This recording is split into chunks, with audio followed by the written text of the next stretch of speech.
কিছু ইউটিউবার আছে, তাদের অবস্থা থেকে যেটা মনে হচ্ছে পদে আগুন শুধু লাগে নাই। কে এই ইলিয়াস হোসেন, কি তার পরিচয়? সাংবাদিক ইলিয়াস হোসেনের আসল জীবন কাহিনী সম্পর্কে বিস্তারিত জানব আজকের প্রতিবেদনে। আমরা সকলেই জানি ইলিয়াস হোসেন একজন সাংবাদিক এবং তিনি সকল সত্য সামনে তুলে ধরেন, যার কারণে তিনি এত আলোচিত।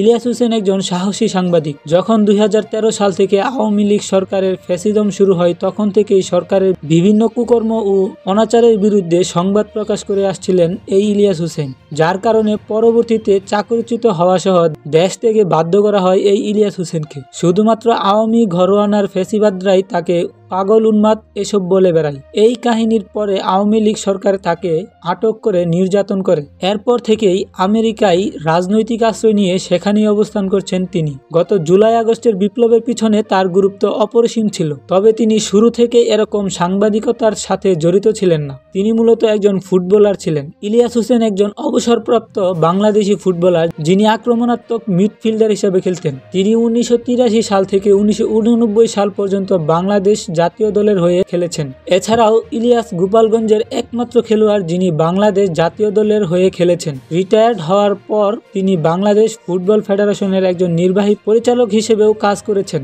ইলিয়াস হোসেনের সম্পূর্ণ নাম মোহাম্মদ ইলিয়াস হোসেন। তিনি 10 অক্টোবর 1962 সালে গোপালগঞ্জ জেলায় জন্মগ্রহণ করেন। তার উচ্চতা 1.79 মিটার বা 5 ফুট 10.5 ইঞ্চি। ইলিয়াস হোসেনের একটি ইউটিউব চ্যানেল রয়েছে, যার বর্তমানে 4.08 মিলিয়ন সাবস্ক্রাইবার আছে।